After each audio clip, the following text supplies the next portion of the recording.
Magnifique. Shalom Aleichem, Rabbi Shalom.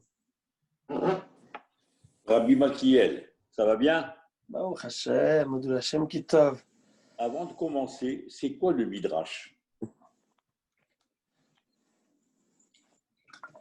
Bon, on est parti. Si je vous le dis à la fin, vous suivez tout le cours? Comment? Si je vous le dis à la fin. je suis là pour la soirée, si Dieu veut. Je m'amuse. Je vous enquiquine. Le Midrash, c'est l'explication, c'est la Torah orale, c'est comme la Gemara, d'accord? C'est comme, on va dire, le Talmud.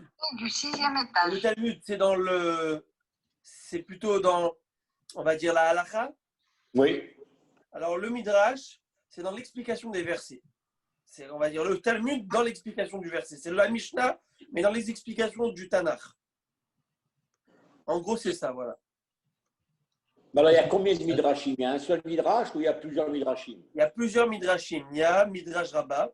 Chaque livre, il a le Midrash qui s'appelle, il y a le Midrash Rabbah. Alors, il y a le Mechilta, qui est sur le Shemot. Il y a le Sifri, qui est sur Vaikra, où on l'appelle Torah de Kohanim. Il y a le Sifra, sur Bamidbar, si je ne m'abuse. Donc, il y a plusieurs. Après, il y a d'autres Midrashim qui regroupent d'autres Midrashim qui regroupent des comment on appelle ça, il y a le Kuchimoni, d'accord? Voilà, parce que en travaillant la Sidra de Lech Lecha, Oui. j'ai dit qu'il y a un Midrash, j'ai lu qu'il y a un Midrash qui raconte que les Shnei Arav Ito, les Shnei Arav étaient Elimelech et Ishmaël. Oui. Or, qu'est-ce que venait faire Ishmaël quand il avait 37 ans? Ishaq, lui, il avait déjà 49 ans. Qu'est-ce que vous foutre qui était parti, qui était marié, qu'il avait fini? C'est ce que je n'arrive pas à comprendre. Alors, qu'est-ce qu'il dit le Midrash? Comment? Alors, je vous lis comment le Midrash c'est écrit sur le Wikipédia, après on va expliquer. Pas Wikipédia, non, pas Wikipédia. Ah, vous voyez le Wikipédia? D'accord. Non, moi, ce que je vous ai dit, c'est avant. Maintenant, je vous dis, en français, ils disent par méthode herméneutique d'exégèse biblique. Alors, herméneutique, c'est la théorie de la lecture, de l'explication, de l'interprétation des textes. Bon, en deux mots, c'est ce que je vous ai dit. C'est le Midrash, donc Halakha, le Midrash Agada, il y a la Gemara. Donc, mais le Midrash, c'est déjà depuis les Tanaïm. C'est-à-dire la Gemara, c'est depuis les Talmudistes Amoraïm qui sont plus tard, qui viennent plus tard. D'accord? Donc, maintenant. Mais est-ce qu'on se base sur le Midrash? Oui, bien sûr. Est-ce qu'on se base sur le Midrash pour commenter un texte? Ça a une force, ça a de la valeur. Preuve par exemple. Oui. Un exemple du dernier cours qu'on a vu, on rajoute Hashem Elokechem Emet. Oui. N'est-ce pas? Les 3 derniers mots après le schéma, n'est-ce pas? Eh bien, c'est Hashem Elokechem Emet, ça vient d'un Midrash. Ah bon? Le Midrash, le Baruch Shem Kevod Malchuto Leolam Vaed, c'est un Midrash. Ah bon? Ah, très bien. Parfait. Alors, c'est sérieux. Donc, voilà. Si un Midrash raconte qu'il y avait Ishmaël et Eliezer, c'était vrai? Ou c'est mais bien sûr. Mais bien sûr. Parce que le Midrash, on va dire la Gemara, c'est plus au sens strict des termes. Midrash, n'oublions pas qu'il y a ce qu'on appelle, il y a le Pardes. Le Pardes veut dire un verger. Et quand on dit Pardes, c'est le Pshat, Remez, Drash, Sod. Les 4 grandes manières comment décrypter la Torah. Le Pshat, explication, on va dire, simple. La traduction littérale. Voilà. Plus que latéral. Le Pshat, ça ne veut pas dire spécialement latéral, mais ça veut dire explication au premier degré. Puis après, il y a le Remez. Qui est en dessous, là. L'allusion, le drash, c'est l'étude de manière herméneutique. Hein? L'étude de manière herméneutique. Et le sol, c'est selon le secret. Voilà. Donc, drash, c'est la recherche. Doresh, je recherche. D'accord? Maintenant, oui. Rabbi Est-ce que Aaron. par extrapolation, on ne peut pas dire que c'est une jurisprudence si on parle de l'interprétation de tous les autres rabbins ou les commentateurs par rapport à la loi, la Torah ou quoi? Le Midrash, c'est pas comme une jurisprudence, une sorte de jurisprudence? Non? Jurisprudence, ce sont des cas. Comment le juge a voté, a jugé dans la situation telle Telle ou telle, telle affaire. voilà, telle ou telle affaire. Mais la jurisprudence, ça vient pas, si je ne me abuse, hein, ça vient pas t'expliquer le pourquoi du comment. Ça veut dire comment il est arrivé à cette conclusion, le juge. Les Midrashim, c'est pas ce qui permet de comprendre mieux les lois ou la Torah. Oui, tout à fait. C'est la signification, c'est l'explication. C'est-à-dire que tout n'a pas été dit dans le titre qui est le verset. Et le sous-titre, c'est les Chachamim. Tout ça, ça a été donné Torah Moshe Messina. Tout ça fait partie de Moshe Messina. Comme la jurisprudence permet de mieux comprendre les jugements précédents ou quoi. Voilà. Alors, C'est une extrapolation. Hein. Voilà, oui, tout à fait. On pourrait l'expliquer comme ça.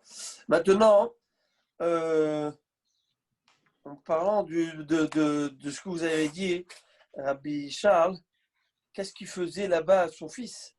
Oui. Parce qu'il a été renvoyé et sa femme lui a fait épouser une Égyptienne ou je ne sais pas quoi, ou une étrangère. Et alors, qu'est-ce qu'il est venu là? Il a langui son père, c'est quoi? Bonne question que vous faites. Vous me posez une question, mais quoi? Une bombe atomique? Qu'est-ce que. Il a écrit que c'était Eliezer et Ishmaël qui étaient là-bas avec lui. On sait qu'il avait 37 ans et il avait chassé à l'âge de. Il avait chassé. Il avait chassé. À l'âge de 12 ans ou 13 ans. Non, ouais, c'est ça, un peu plus. Après la Brit Mila. Un peu plus, un peu plus. À la naissance d'Yitzhak. Pas tout de suite, un petit peu plus tard. Bon, ça va, il avait 15 ans, disons. Ok, on va dire 3 ans plus tard. On va dire Gamal Auto, 3 ans plus tard, on va dire. C'est ça, mais 37 ans plus tard. Alors, déjà, comme vous dites, vous soulignez un bon point. Il avait déjà quitté donc son père. Il était marié également. Il était marié avec une. Comment elle s'appelait sa femme, souvenez-vous? Non. Fatima. Fatima, ah d'accord. C'est comme ça que nous dit le Targum Yonatan Ben Uziel, que sa mère lui a pris une femme, elle s'appelait Fatima. D'où les Fatimotes. En tout cas. De quelle tribu elle était, elle? Elle, on ne sait pas. D'accord, ça voilà. va. Je ne sais pas si c'était une chleu ou une. Égyptienne était égyptienne ou elle était des Ammonites des... Je ne sais pas, peut-être bédouin ou je ne sais pas la vérité. En tout cas, alors, et c'est écrit, c'est intéressant de voir que c'est écrit qu'Abraham avait langui son fils. Oui. Il avait langui. Il est venu le retrouver et son fils n'était pas présent. Je ne comprends pas. Comment? Vous avez dit lui le retrouver, son fils n'était pas présent. Je ne comprends pas. Pas présent, ça veut dire qu'il n'était pas là à la maison quand il est venu chez lui. Et il devait Qui être. n'était pas présent? Abraham Abinou? Non. Et Abraham est parti à la recherche de son fils. Oui. Il est parti rechercher, retrouver son fils. Est-ce que la Wi-Fi est bonne, Mechina? Oui, oui. Ok. Et puis, qu'est-ce qui s'est passé? Et il a vu qu'il n'était pas là, son fils n'était pas là, donc il a demandé à sa femme, est-ce que je peux rentrer, manger, l'hospitalité, quoi, le temps. Sa femme lui a dit, qui es-tu? Qu'est-ce que tu viens faire chez nous? Je ne te connais pas. Ciao, bye. Il a dit, ok, tu diras à ton mari, vous direz à votre mari qu'il y a un vieillard qui est passé, du nom d'Abraham, et qu'il lui dise qu'il vaut mieux pour lui qu'il change le seuil de sa porte. Le seuil de sa porte n'est pas bien. En 2 mots, pour lui faire allusion que le seuil de sa porte, c'est-à-dire de chez moi, tu as appris l'hospitalité, l'abondance, la bonté, la générosité, etc. Et regarde comment ta femme se comporte. Ah, c'est ça, c'est pas Agar. Non, sa femme. D'accord. Et là, donc lui, il revient du travail. Enfin, je vous fais la caricature. Il revient du boulot. Dure journée de travail, de chasse et de pillage. Et en tout cas, il arrive et il lui dit, tu sais, il y a un homme qui est venu du nom d'Abraham, un vieillard, je ne sais pas ce qu'il voulait te voir.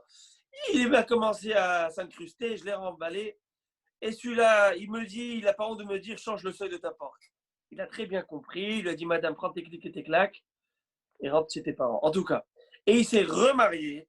Et le même cas de figure s'est passé. Il est revenu. Son mari n'était pas là. Il lui a dit, elle, cette dame l'a invité. Venez, prenez ce que vous avez besoin, etc. Il a dit que tu as fait un bon choix du seuil de ta porte. En tout cas. Alors, apparemment, il y avait un contact. Peut-être qu'il s'est recréé. Mais c'est une bonne question. Qu'est-ce que faisait Ishmaël là-bas? À mon humble avis, je vais rajouter quelque chose. Il veut enseigner à ses enfants et même à son serviteur qui était son élève, Eliezer, qui était Dolé ou Mashkem Torah Drabo, la Torah. Et quand on dit enseigner la Torah, c'est l'application de la volonté divine. C'est une des raisons, comme on a dit le dernier cours, je ne sais pas si vous vous souvenez, jeudi, qu'Akadosh Baruch Hu va dire « J'ai aimé Abraham parce qu'il enseigne à ses enfants la marche à suivre. » Donc il prend ses enfants, Ishmaël, pour lui c'est encore son gosse, Eliezer, c'est son élève. Venez voir comment on sert Akadosh Baruch Hu dans les plus grandes épreuves. Et venez voir, je vais donner. Mais à un moment, il va s'arrêter. À un moment, il va s'arrêter, il va leur dire, est-ce que vous voyez, Vous ne voyez pas rester ici. est-ce que vous voyez, vous, Vayar et Makom Mirachok, c'est écrit dans le verset qu'il a vu le Makom, l'endroit, le Hamoria, de loin. Et les Chachamim expliquent, vous pouvez voir Rachid, qu'il a vu les nuées de gloire, il a vu, on va dire, la Shekhinah. Il a vu une Shekhinah. Et il demande à Ishmael, tu vois quelque chose, toi, là-bas? Il lui dit non. Et il dit à Eliezer, tu vois quelque chose? Il dit non. Yitzhak, tu vois? Il dit bien sûr, je vois la Shekhinah. Et toi, vous restez ici avec l'âne, et moi, je vais aller avec Yitzhak, on reviendra. Et on reviendra. On reviendra. Le fait qu'il a dit on reviendra, déjà, ça lui a sauvé la vie. Parce que les deux sont revenus. La Gemara dit, regardez comment il fait attention à ce qu'on dit. Plus encore. Ça veut dire quoi? Il l'a laissé. Il leur a dit, regardez l'endroit de loin. Il a dit non, il a dit restez avec l'âne. Et Rachamim vont dire, vous n'êtes pas mieux que l'âne. Amadomé la Hamor, vous êtes un peuple qui ressemble à un âne. Et restez ici. Et d'ici, on apprend même des lois juridiques. Des lois à savoir qu'un homme qui se marie avec une Goya, et ben son enfant est Goy. Et on l'apprend aussi d'un de ces versets, il faut le savoir. Bon, on ne va pas rentrer en tout ça. Et à cause de l'histoire de l'âne, un âne, ça donne des ânes, ça ne donne pas autre chose. Mais en tout cas. Et là, je vais vous offrir une explication à Hidouche que j'ai eue en discutant avec notre cher ami Abenaïm, docteur Abenaïm. Alors, lorsqu'on marche, on sort de la synagogue, on a l'habitude un petit peu de discuter d'Ivret Torah comme ça. Cette fois-ci, on n'a pas vu l'heure passer, il y avait une heure qui était passée, mais on a vraiment profité. Et là, j'ai eu comme ça une idée en lui disant, c'est dire quoi? Dire, c'est très j'allais dire raciste. Restez-vous avec l'âne. L'idée, elle est comme ça. L'idée que j'ai eue, c'est que qu'est-ce qu'un animal? À la différence d'un homme. Alors, vous trouverez plein de points qui ne sont pas communs, n'est-ce pas?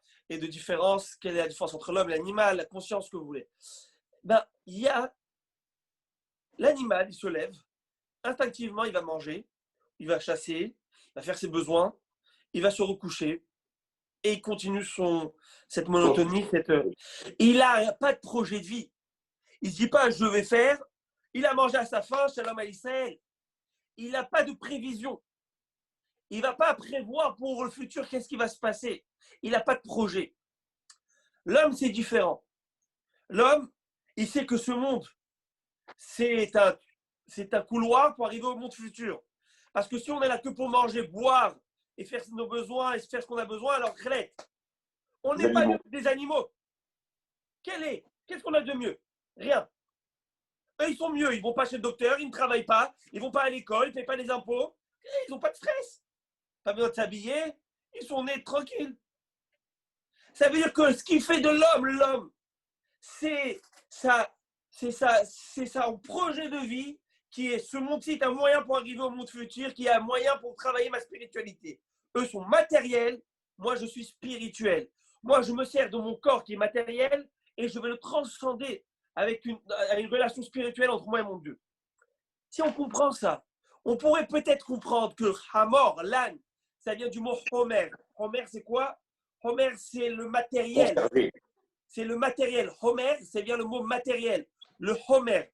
Homer, c'est de la matière, par excellence. On dit que le Mashiach va venir, Rohev al Hamor. Il va venir, il va chevaucher un âne, il va être sur l'âne. Il va monter un âne. L'âne, c'est le Homer, le matériel. C'est-à-dire qu'il va être au-delà du matériel, au-delà du physique. Il va voir au-delà de cela. Il ne va pas s'arrêter qu'au physique. Eh bien, il va voir Ishmaël et Élisée, il dit, Vaïar, regardez tous, qu'est-ce qu'il va dire? Vaïar est à Makom et à Roc. Est-ce que vous voyez le chemin, le Makom, l'endroit plus loin? Est-ce que vous voyez quelque chose? Est-ce que vous avez un projet de vie? Est-ce que vous avez un Rachok? Rachok, ça veut dire une prévision lointaine. Est-ce que vous avez un Makom? Makom, c'est quoi? Mais comment chez l'Olam? C'est quoi le Makom? Le bon Dieu s'appelle Makom. N'est-ce pas, comme on dit lorsqu'on veut on veut consoler une personne qui a perdu un proche, on dit à Makom, et Nachem Chem, que l'endroit, c'est quoi l'endroit? L'endroit du monde, c'est-à-dire Hachem qui est l'endroit du monde et non pas le contraire. C'est pas Hachem qui est dans le monde, mais nous sommes dans Akadosh Baruch Hu, entre guillemets. Eh bien, est-ce que vous avez, vous, un projet dans le futur pour arriver à Akadosh Baruch Hu, au Makom, qui est de donner un din Becheshbon, donner des comptes? Non, je ne vois pas ça. Non, vous n'avez pas ça. Alors restez parce que vous n'êtes pas mieux que ce Hamor. Ça veut dire, dans le sens où si vous n'avez pas ce projet, ces projets de vie, eh bien, vous n'êtes pas mieux que ça. On est au même niveau. Et peut-être ça, c'est l'explication que je pense que j'ai dit ce Shabbat, qu'on a discuté. Et je pense que ça rentre vraiment dans les mots pour expliquer cela. Maintenant, vous me dites, quoi, 49 ans? Et quoi, à 37 ans aussi? À 37 ans, c'est pas un bambin de le prendre la main et lui dire, allez, viens, on va te faire la shahita, viens, on va te faire c'est quoi cela? Plus encore, j'ai une histoire, on me raconte par rapport au Rav Chaim Kanievski. Vous connaissez le Rav Chaim Kanievski, qui est le grand Rav à Bnei Brak. Le Gdol adore, le grand de la génération. Tzaddik Yesod Olam. Ce Rav-là, son père s'appelait le Staipeler, Rav Yaakov Israël Kanievski, qui était aussi le Gadol adore, le grand de la génération à son époque. On l'a vu tard dans sa vie prier à chaudes larmes. On lui a demandé sur quoi tu pries. Parnassa, qu'est-ce que tu as besoin? Rabbi, qu'est-ce que vous avez besoin? Il dit non, je prie que mon fils Chaim, il soit dans le bon chemin toute sa vie. Maintenant, son Chaim, il avait déjà 60 ans, 65 ans. Il n'avait pas 20 ans. Il était déjà le grand de la génération, c'était déjà le grand possèque, c'était déjà le grand. Eh bien, il ne s'arrête jamais de prier. Il ne s'arrête jamais de lui montrer l'exemple. Parce que le hinour, l'éducation, ce n'est pas mathématique. Il y a ici une pensée qui s'appelle la Siyata d'Ishmaïa. Cette pensée de sel qui s'appelle la Siyata d'Ishmaïa, l'aide divine, eh bien, il faut prier pour en avoir. Il y a des gens, ils n'ont rien fait pour le hinour. Tu les vois, je ne sais pas ce qu'ils ont fait. Leur enfant, extraordinaire. Tu en as qui galèrent, les pauvres. Mais quoi? Tu ne sais pas, mais ils ne dorment pas. Ils n'ont ni jour ni nuit, rien. Et les enfants, les salotes qu'ils leur font. Et tu en as, ils grandissent tout seuls. Celle-là, pareil, celle-là, c'est pas moi qui l'ai éduquée toute seule. En tout cas, comment Ribono Shel Olam? Il y a une Siyata d'Ishmaïa. Il y a ici quelque chose de spécial. Et c'est ça et c'est ça l'idée. Et l'idée, maintenant encore, quand vous parlez de ça, je pense à ce que dit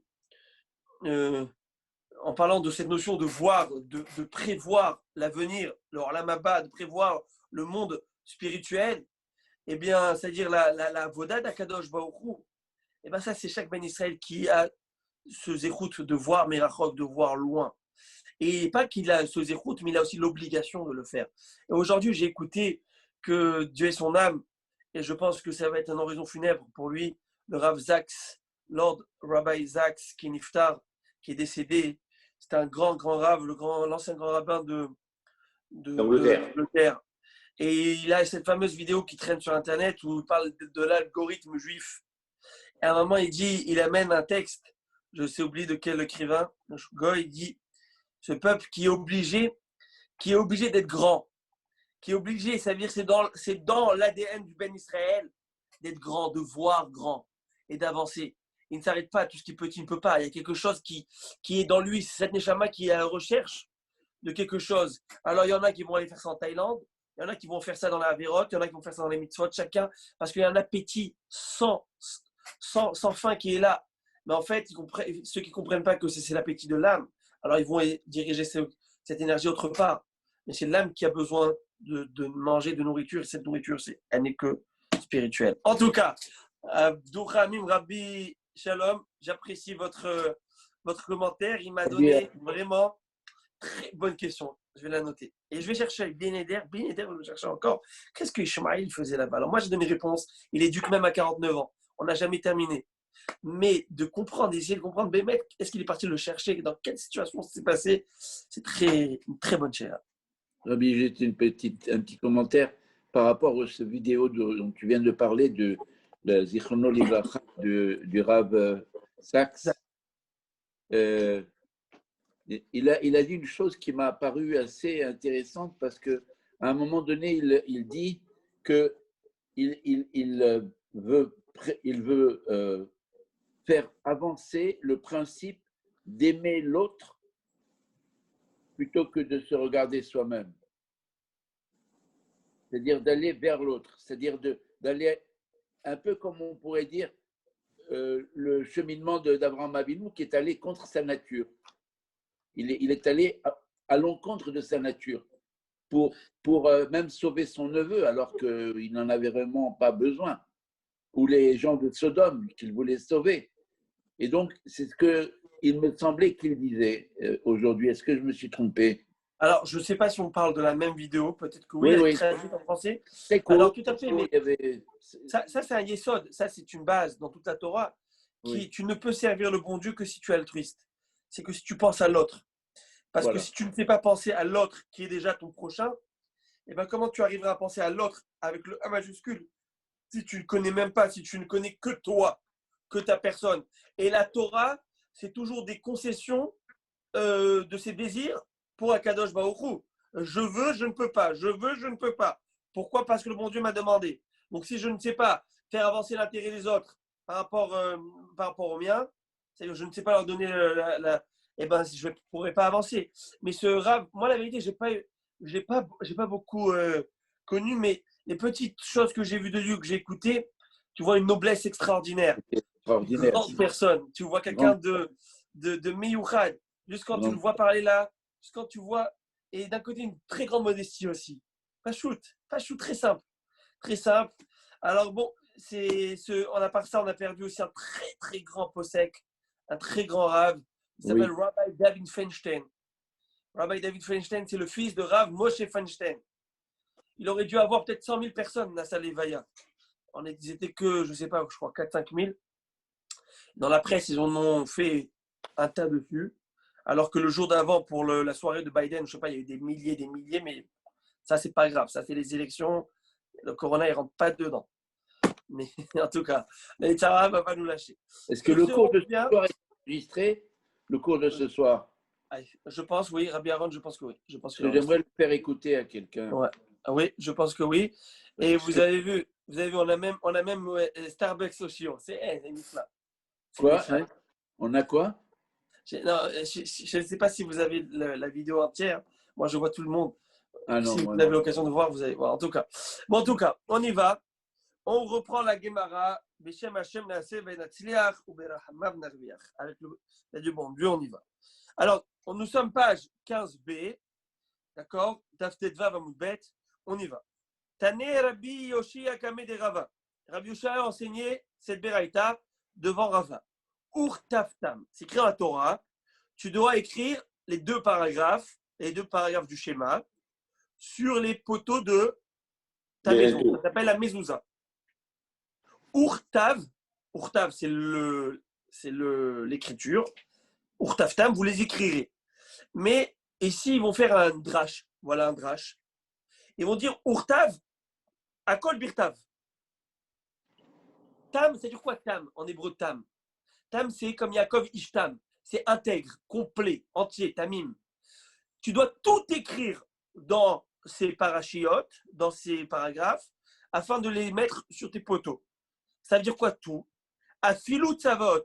Même les versets de ce commandement, tu dois l'écrire. Je m'explique. On l'a dit au dernier shiur, on l'a expliqué, mais on va le reprendre. C'est écrit dans la Torah, Shema Israël, Hashem Elokeinu, Hashem Echad, Ve'afta, etc. Puis après, c'est écrit, tu écriras ces paroles sur tes poteaux, donc sur le parchemin. Et pareillement, dans le second paragraphe, Vaya Imshamoa, il écrit à la fin Urtaftam la maison Betecha. Maintenant, est-ce que l'ordre d'écrire dans les poteaux, je dois l'écrire dans le paragraphe que je dois fixer dans mon poteau? Alors oui, même l'ordonnance, tu l'écris dans le paragraphe et tu le mets sur le poteau. Parce qu'on aurait pu croire que lorsqu'on te dit tu écriras ces paroles, eh ben, c'est les paroles qui viennent juste avant. Tu ne vas pas écrire l'énoncé. C'est comme, vous savez, dans un exercice. On te demande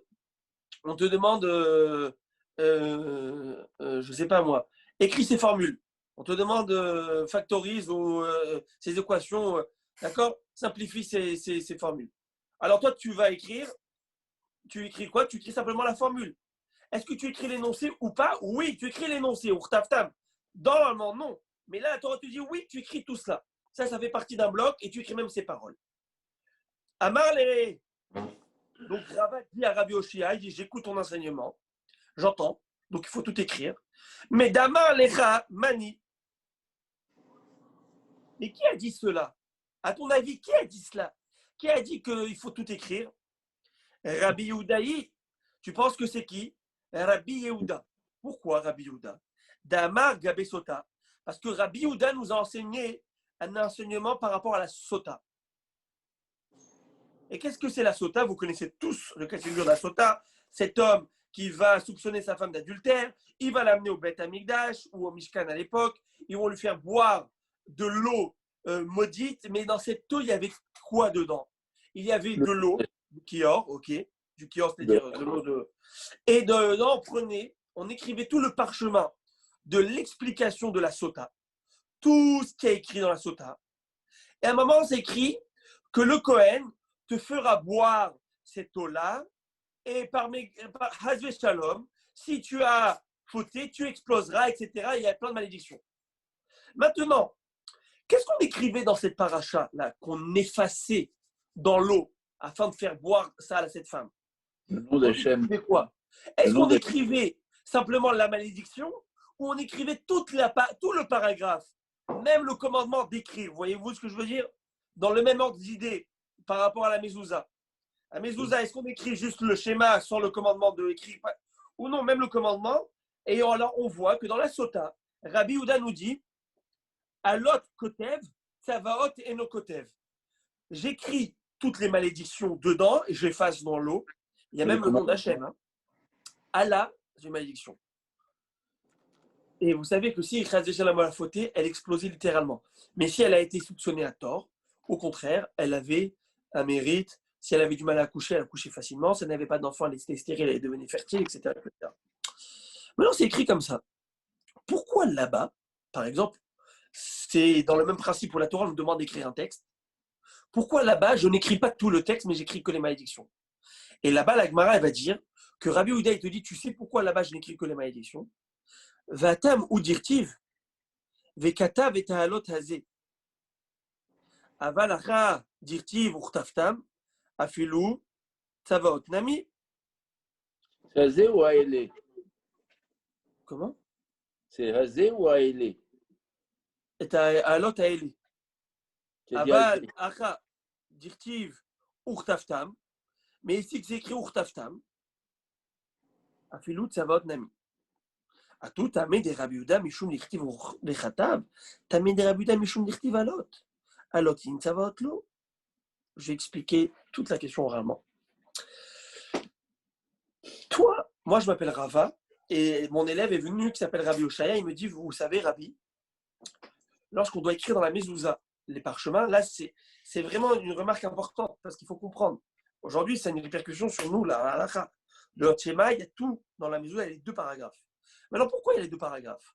On pourrait croire, donc Rava il dit à son élève, toi tu me dis qu'on écrit, parce qu'à ton avis, tu penses que quoi? Tu penses que c'est Rabbi Yehuda. Et que quoi? Et Rabbi Yehuda, qu'est-ce qu'il dit? Rabbi Yehuda, il dit que dans le parchemin de la Sota, on n'écrit que les malédictions, non pas toute l'ordonnance. Et pourquoi là-bas on n'écrit pas toute l'ordonnance? On pourrait dire que, parce que là-bas, il n'y a pas écrit urtaftam, vous écrirez de manière complète. Et du fait qu'il n'y a pas écrit de manière complète, donc on écrit seulement les malédictions. C'est ce que toi tu penserais dire. Ça veut dire Rabbi Yehuda, lui, s'est permis de dire dans la sota, on écrit à moitié parce qu'il n'y a pas écrit Urtaftam, mais comme ici, il y a écrit Urtaftam, donc c'est vrai qu'on écrit tout. Et si ce n'est pas du tout comme ça qu'il faut travailler, monsieur. Tu sais pourquoi Rabbi Yehuda, il pense dans la sota, on écrit qu'à moitié? Parce qu'il y a écrit vous écrirez ces malédictions. Donc, malédiction, oui, pas toute l'ordonnance. Et donc, le fait qu'il y a écrit dans la Torah Urtaftam, ça ne prouve pas qu'il faut tout écrire. Toi, tu viens, tu me dis, le fait qu'il y a écrit Urtaftam, ça veut dire qu'il faut tout écrire.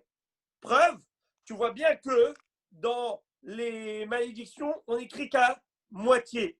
Parce qu'il n'y a pas écrit Urtaftam. Il te dit pas du tout. Tu sais pourquoi là-bas on écrit qu'à moitié? Parce qu'il y a écrit là-bas Vekata Vetaalot. Vous écrivez que les malédictions. Que les malédictions. Ça ne veut pas dire que lorsqu'il y a écrit Urtaftam, vous écrirez de manière complète. Ça veut dire de tout écrire. Et l'Agma va répondre non. Bien sûr que, en fait, Urtaftam, ça veut dire tout écrire. Pourquoi? Parce que, étant donné qu'on aurait pu croire, on aurait pu faire une erreur. Étant donné qu'il y a écrit dans la sota, vous écrirez. Et écrit aussi chez nous, vous écrirez. Donc, on aurait dit, comme dans la sota, c'est à moitié, peut-être chez nous aussi, c'est à moitié. Réponse, la Torah te dit non. Urtaftam, c'est quoi Urtaftam? Complètement de tout écrire. Tout écrire. Même les tzavaot. Bon, donc on arrive à une solution qui veut dire, on écrit tout, Urtaftam, tout est parfait. La différence dans la sota, c'est parce que la sota, il y a écrit simplement d'écrire les malédictions et pas tout. Ok. On avance. Une nouvelle explication et intéressante maintenant. On avance, très intéressant. Tane Rav Ovadia Kamede Rava. Rav Ovadia a enseigné cette braïta en présence de Rava. Il a écrit dans la Torah Velimatem. Vous connaissez tous Velimatem Otam, oui? Ou le Matem Otam, Velimatem, on verra. Alors, c'est quoi l'Imatem? On peut lire Limud Tam, Limad Tam. Encore une fois, le même principe. Vous les enseignerez, mais que ton Limud devrait être pur, Tam. Qui doit être pur, qui doit être parfait. C'est quoi pur, parfait? C'est qu'on doit faire une pause entre les mots qui sont collés. Souvenez-vous ce qu'on avait parlé. Par exemple, al levavecha. Si tu dis al levavecha, ça fait un seul mot. Parce que le lamed qui termine le al et le lamed qui commande levavecha, où il y a plein de mots, comme uritem auto. Le gars il dit uritem auto, zama moto. Ça ne marche pas. Uritem auto. Alors, des exemples. Kegon, par exemple, Alevavecha, Alevafrem, Bechol, Levavecha, Bechol, Levafrem. Et vous savez, dans beaucoup de sidourim, ils mettent des flèches, comme pour les espacer.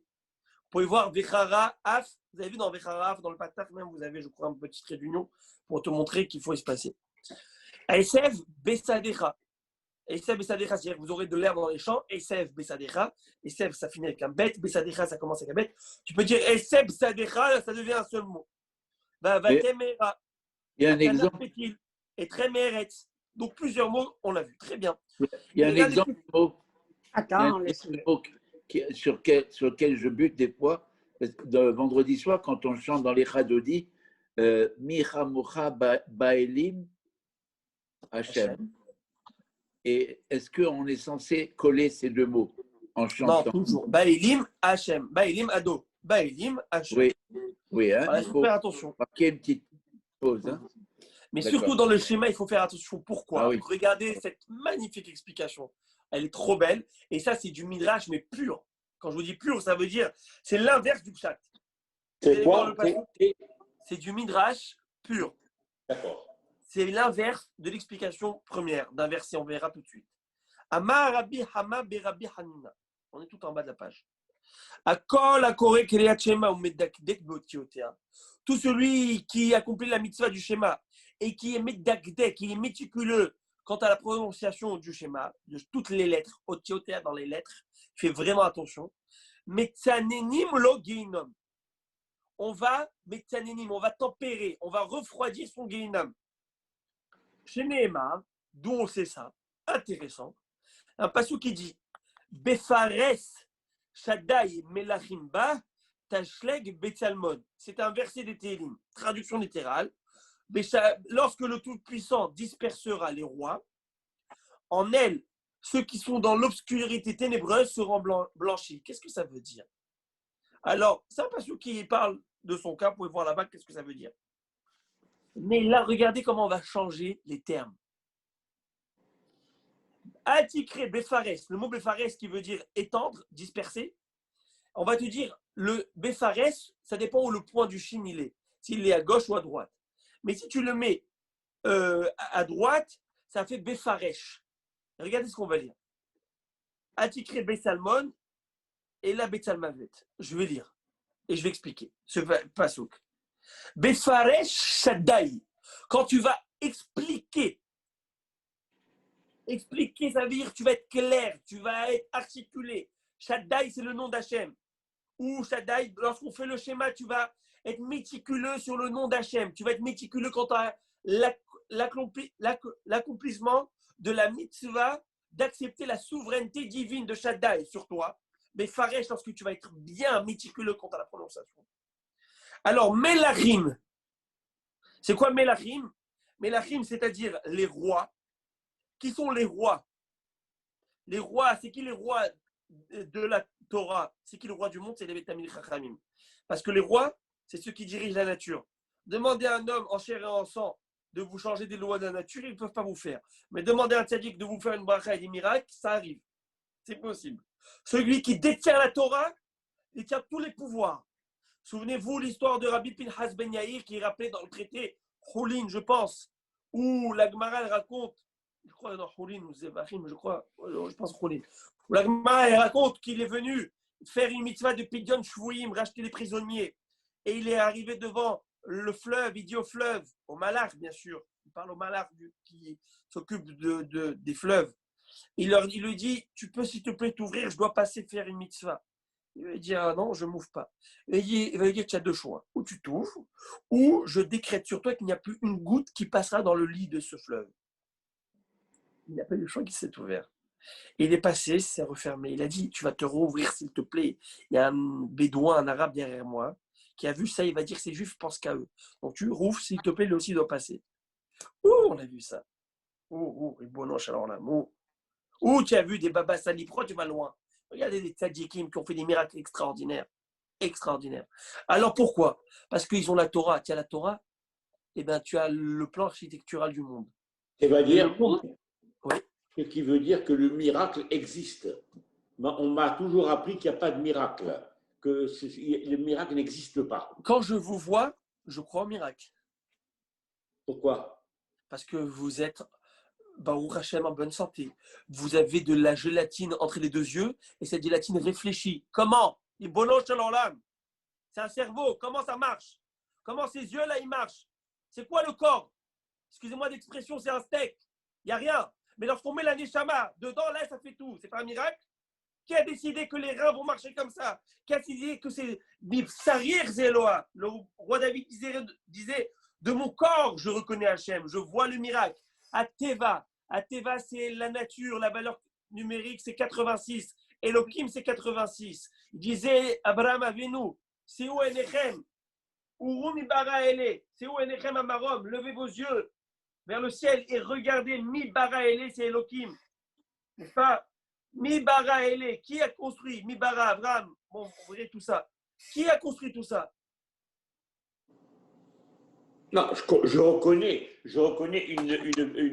une force divine, je la reconnais. Mais un miracle, quelqu'un a le cancer, et puis un rabbin vient et puis il guérit. Ça encore une fois. Je ne peux pas croire ça, moi. Non, encore une fois. Le miracle, est-ce qu'il existe? Oui. Des faiseurs de miracles, est-ce que ça existe?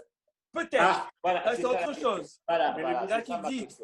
Lorsqu'on vient et on demande une bracha au tzaddik ou un rave, un vrai rave, ok, quand je parle d'un vrai rave, ok, eh ben, pas des charlatans. Je parle de quelqu'un qui te le fait parce que il prie pour toi, parce qu'il est mitztaher, parce qu'il a de la peine pour toi et qui prie vraiment. Alors bien sûr que le miracle existe. Pourquoi aussi on prie? Pourquoi on fait des télim? Pourquoi? Parce qu'on croit que Kadosh Baruch Hu peut changer la nature. Il y a absolument, tout à fait d'accord. Mais est-ce qu'il y a un potentiel de rabbanout ici sur le monde, sur cette terre, qui peut réaliser ça? Oui, et je vais aller plus loin que ça encore. Oui. Est-ce que vous êtes prêts?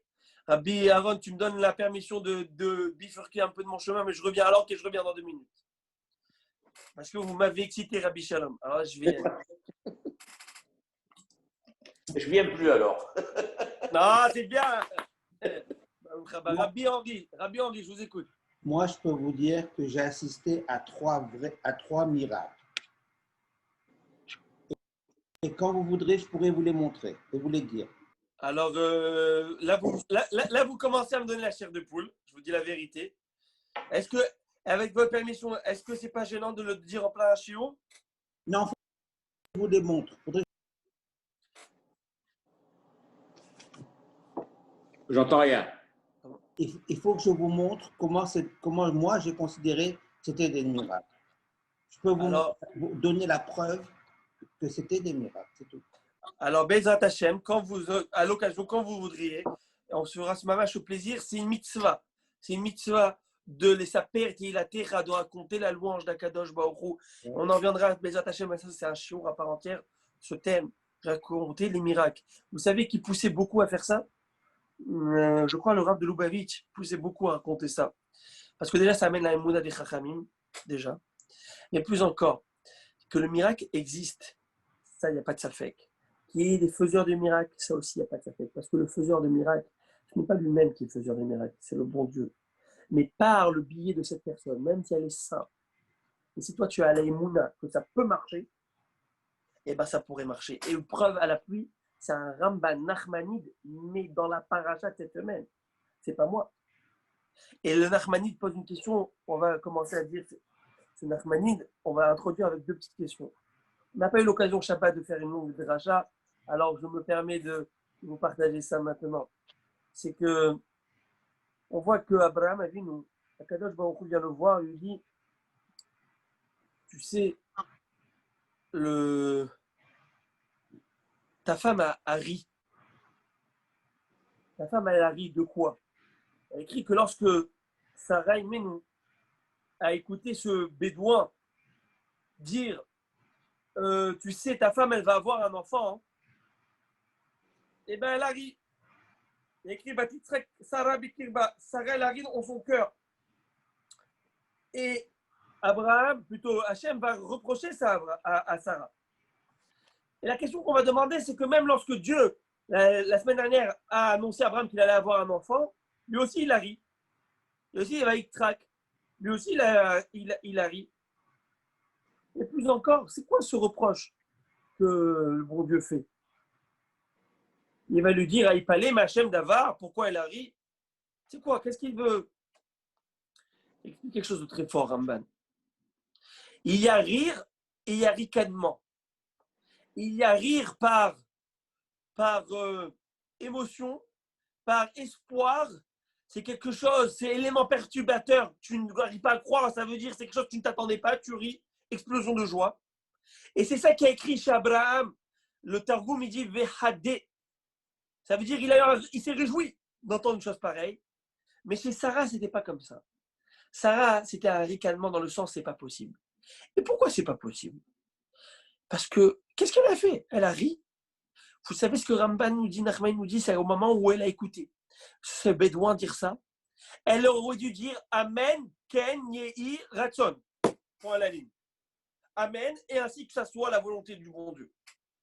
Du fait que tu n'as pas dit Amen, Ken, Yehi, Ratson, ça veut dire que tu penses que c'est quelque chose qui est impossible. Et là, le bon Dieu lui dit Aïpalé, ma Hachem Davar, est-ce qu'il y a quelque chose qui est trop dur pour Hachem? C'est-à-dire du fait que tu ne dis pas Amen, Ken, Yehi, Ratson, c'est-à-dire que tu penses que c'est impossible qu'une chose pareille au point de croire à ça, au point de confirmer et de dire Amen. Là est l'erreur. Parce que le bon Dieu, tu penses qu'il n'a pas, il a plus d'un tour dans son sac. Et c'est là qu'elle va lui dire, et attention, Birkat Alti, Birkat Idiot Kala Be'enecha.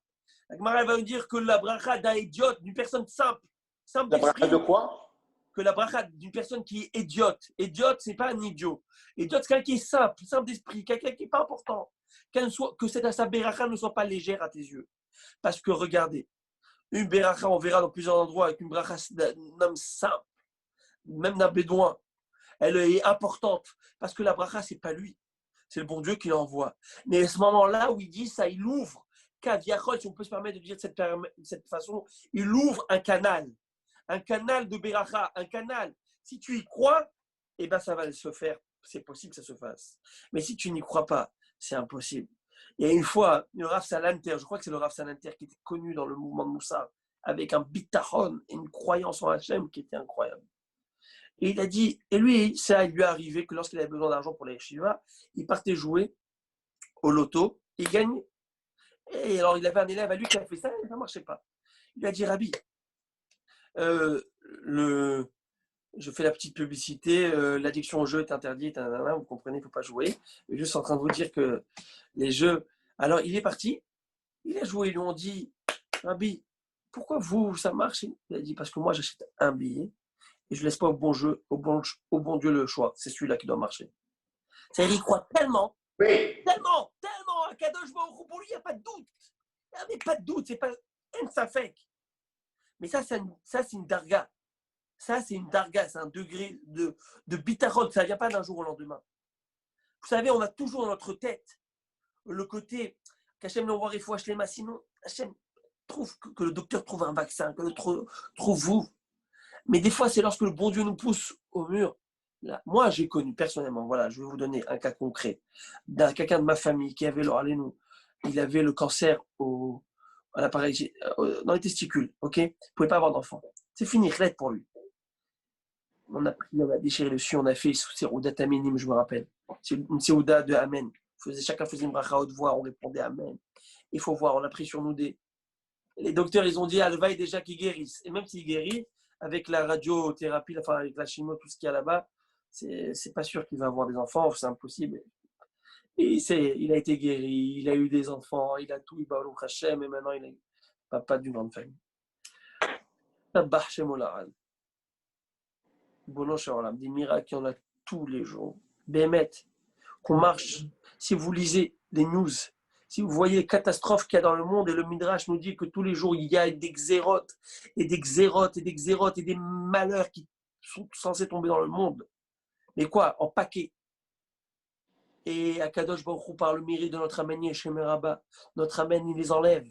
Et c'est pourquoi, je vais rajouter encore un petit haïdouche. Rabbi Aaron, tu me permets, et si tu ne permets pas, une petite minute, ok?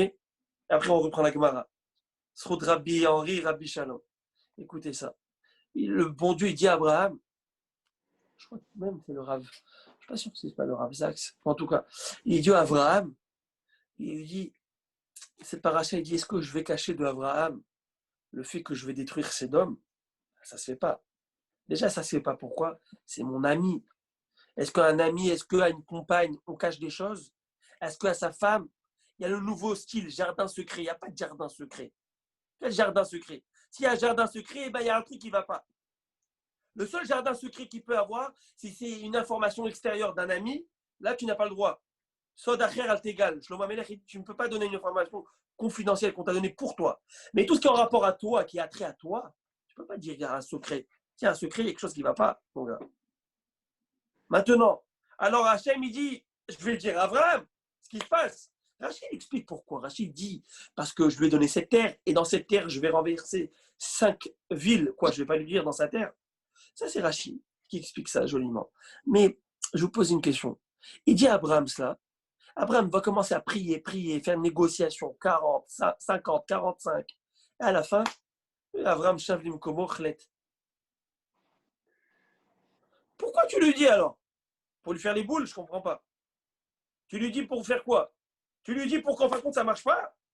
Si tu lui dis, c'est pour qu'il réagisse. Il a réagi. Plus encore, c'est que lorsqu'il a écrit Amchasé anime Abraham, est-ce que moi je cache d'Abraham? Mais voici qu'Abraham va être un père d'une grande nation et d'un grand peuple. Quel rapport le fils qui va être père d'une grande nation et d'un grand peuple? Eh bien, il ne faut pas que je le cache. Quel rapport? Quel est le lien? Est-ce que moi, je vais lui cacher à cet homme qui va devenir? Quel rapport? Et même s'il ne vient pas. Alors, tu ne vas pas lui cacher. En quoi c'est une valeur de cacher ou pas cacher? Ça va devenir un grand patriarche d'une grande nation. Et à quoi ça sert de lui dire si en fin de compte, ça ne sert à rien? Réponse. Abraham, toi patriarche, premier des patriarches, je t'apprends une chose. Ton peuple va subir des tribulations, des affres, des moments difficiles, compliqués. Mais ils vont prier. Parfois, ils vont avoir le sentiment que leur prière, elle n'a pas marché. Elle n'a rien fait. Ou c'est parti aux oubliettes. Non. Tu penses que ta prière maintenant de Sodome et Gomorrhe, elle est partie nulle part? Preuve, déjà, Lot va être sauvé. Deuxièmement, ces prières, je les garde. Au moment opportun, je les sors. Cette énergie qui a été créée, cette rahmanout, cette pitié qui a été déclenchée en moi, je la garde au moment opportun pour la donner à tes enfants et petits-enfants au beau moment. Ou à toi plus tard dans la vie. Tu ne sais pas, tu n'as pas toute l'image, toi. Alors sache qu'il n'y a pas de prière vaine. Quand tu pries, tu dis, mais le bon Dieu ne me répond pas. Chouya, blati chouya. Attends un petit peu. Et tu se verras, si ce n'est pas pour toi, c'est peut-être pour ton voisin. Mais lorsque tu montreras, à l'époque, le Rav Aryeh Levin, il avait une femme qui est venue le voir, et est venue le voir en pleurant, elle a perdu son mari. Et il lui a dit, le Rav Levin, qui était un Rav extraordinaire, c'était l'amoureux des Bnei Israël, il adorait chaque Bnei Israël. Ce Rav Aryeh Levin, grand rabbin de Jérusalem, il a dit à cette femme, ne pleure pas. Il dit, oui, je ne pleure pas. Il dit, toutes ces prières, qu'est-ce que le bon Dieu a fait avec? Il ne m'a pas écouté. Il dit, chaque pleur, chaque prière que tu as fait, c'est comme une pierre précieuse pour le bon Dieu. Quand tu monteras après 120 ans, tu verras combien de xérotes, de décrets il y avait sur tes enfants, et de décrets il y avait sur ta famille, et de ci, et de ça, et que chacune devait tomber, toi, grâce à ta tuile, tu l'as enlevé. Sauf que toi, tu ne connais pas. C'est pas parce que tu ne sais pas qu'il n'y a pas. Mais ça veut rien dire, ça. Alors, notre Amen, Yesheméraba, tu n'as même pas idée qu'est-ce qu'on a sauvé comme personne. Chaque bonne pensée, chaque bonne action. Parce que n'oubliez pas une chose, qu'on n'est jamais, devant un Kadosh Baruch Hu, on n'a jamais raison. On est un homme. Et l'homme est faillible. L'homme peut faire des erreurs. Alors, grâce à nos prières, grâce à nos mitzvot, on enlève tous ces xérotes qui peuvent tomber dans le monde. On enlève tout ce qu'il y a. Allez savoir. Même ce corona, on est en train de dire, il n'en peut plus. Il va savoir qu'est-ce qu'il aurait dû avoir. Il va savoir. Et par notre filote, et par notre limoud à Torah. Mais je vous le dis ça, pas pour vous faire la pommade. Même maintenant, on est ici quelques personnes, on est presque mignonnes. On est en train d'étudier Torah. Vous ne savez pas quel plaisir un Kadosh Baruch Hu il a en train de sauter de joie avec les malachim, que ses enfants étudient Torah. Vous savez, c'est un Zohar. Le Zohar nous dit comme ça. Kayad vin Israël, c'est en araméen. Quand les Bnei Israël, ils s'assoient, et qu'ils étudient la Torah, Kud Shabrichu Omer, Akadosh Baruch Hu dit, les palmal yadile à son cortège. Hazou, regardez, Banaï Chavivaï, mes enfants, mes chéris, des Askin Bechedvatadile, les Mishkatrin Mitzaradilo, Askin Bechedvatadile. Ils oublient leurs soucis et ils sont en train de s'occuper avec ma joie, ma Torah. Comme si qu'il n'y a rien, comme si qu'il n'y a pas de news, comme si qu'il n'y a pas. Et c'est ça l'idée. L'idée, c'est que il faut savoir, comprendre que chaque chose qu'on fait a une répercussion, une conséquence. Il n'y a pas de safek dans ça.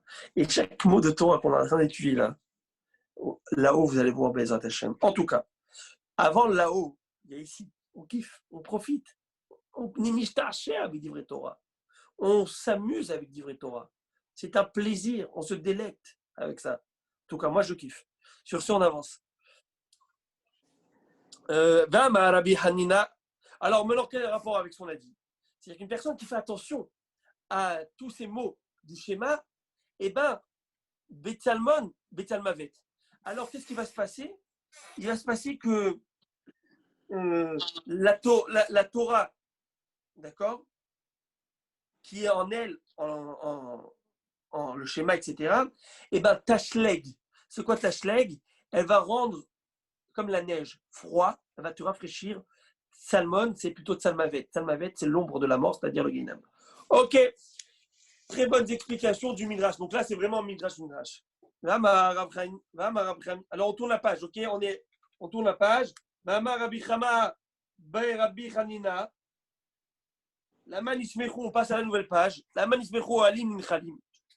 Pourquoi, et on va terminer avec ça, pourquoi les tentes et les ruisseaux sont juxtaposés? Vous allez me dire, c'est quoi les tentes et les ruisseaux qui sont juxtaposés? D'abord, je lis le verset. Dirtiv, kinchalim netayu, keganot alenahar, kaolim nata. Vous vous souvenez que ce Bilam Aracha, il est venu maudire le Ham Israël, il n'a pas réussi. À un moment, il a dit, j'arrive pas, je vais faire des brachot. Et là, il va commencer à faire des magnifiques brachot. Matovo, Alecha Yaakov, Mishkalotecha Israël, kinchalim netayu, keganot alenahar, kaolim nata. Je vous lis. Traduction littérale. Kinchalim netayu, s'étendant comme des ruisseaux. Keganot alenahar, ou comme des jardins, Gan, c'est des jardins, qui sont à l'Énard, qui sont au bord d'une rivière, Keohalim Nata, ainsi tes tentes sont plantées, etc. Pour dire que les tentes d'Israël sont magnifiques. Qu'est-ce que ça veut dire? Pourquoi on parle de ruisseau avec les tentes? Pourquoi Bilam parle de ça? Ça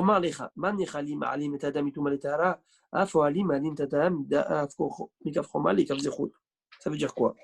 De la même manière qu'une personne qui va plonger dans une rivière comme un mikvé, il va se purifier en rentrant dans le mikvé. Ainsi, celui qui rentre dans la tente, mais quelle tente? La tente de la Torah, qui sont les Bate Midrash, et ben son corps qui sont les Bate Midrash, le Bet Midrash, l'étude de la Torah, et ben ils vont se purifier. Ça veut dire qu'une personne qui rentre dans un Bet Midrash, il étudie Torah, il n'en ressort pas pareil. C'est quoi la notion des tentes? Ici, il te dit Kahalim. Kahalim, Rachid, il pense que c'est des tentes. Mais le Tosfot, il dit Kahalim, ce n'est pas des tentes ici. Kahalim, dans ce verset, c'est Aolé, l'aloe vera, c'est une plante. Ok? Alors, quel rapport avec une plante? Il dit, Tosfot, ce n'est pas rapport à la tente d'ici. La tente en rapport, c'est la tente qui est créée juste avant. Matovo Alecha Yaakov. Ou que son bel tes tentes Jacob était demeure Israël. Et juste après, il écrit ruisseau. Le vasouk d'avant, pas d'ici. Tandis que Rachid pense que le verset d'ici, il a traduit non pas comme l'aloe, mais il a lu comme la tente. D'accord, ce sont des homonymes. Comment traduire ce verset? En deux mots, papa il disait, Isachar Letov, un beau haïdouche. Il dit, ces tentes aromatiques, ces tentes qui donnent des odeurs. Il dit, vous avez déjà vu une parfumerie? Vous êtes déjà rentré dans une parfumerie? Vous savez où le duty free, il y a là-bas le parfum. Même si tu n'achètes pas le parfum, quand tu sors, on sent le parfum, on sent les testeurs. Ça y est, tu as testé, tu as essayé. Tu sens bon quand tu sors de la parfumerie, même si tu n'as rien acheté. Quand tu rentres dans un bête à midrash, même si tu n'es pas rentré vraiment dans l'étude, mais juste d'écouter des divrei Torah, des prières, ce n'est pas le même. Et bien la Gemara nous dit ici qu'une personne qui rentre dans un endroit d'étude de Torah, et ben ça le purifie, ça le mechaper avonot. C'est incroyable. Qu'est-ce qu'il y a écrit dans la Gemara? C'est Afoalim, Alim et Adam, Mikafrova, les Kafzerut. Ainsi, les temps de la Torah, elle permet d'élever une personne de la Kafrova, même s'il est coupable, à devenir méritoire. Pourquoi? Parce qu'une personne qui, même dans toute sa vie, elle a vaqué à des occupations qui ne sont pas très honorables. Et même maintenant, elle rentre dans le Beth Midrash, elle voit ce qui est bon. Elle commence à faire teshuva. Elle commence à adhérer aux valeurs de la Torah. Alors, c'est pas shoot, c'est clair et c'est simple. Pourquoi?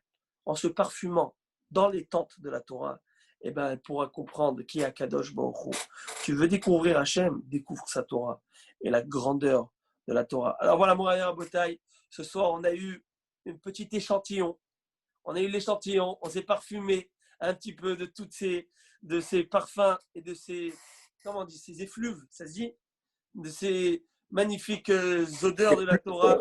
Et bien, Zat Hachem, qu'on puisse découvrir encore plus Akadosh Baruch Hu. Et je vous dis, Emet, dès que je vous vois tous ici, Rabbi Moshe, Rabbi David, Rabbi Mordechai, Rabbi Marc, Rabbi Eliaou, Rabbi Mordechai Harouche, Monsieur Barchichat, Monsieur Minsioti, tout le monde, Jean Tébi, quand je vous vois, ça me fait un réel plaisir et ça me donne du tonus pour avancer et encore plus et encore plus.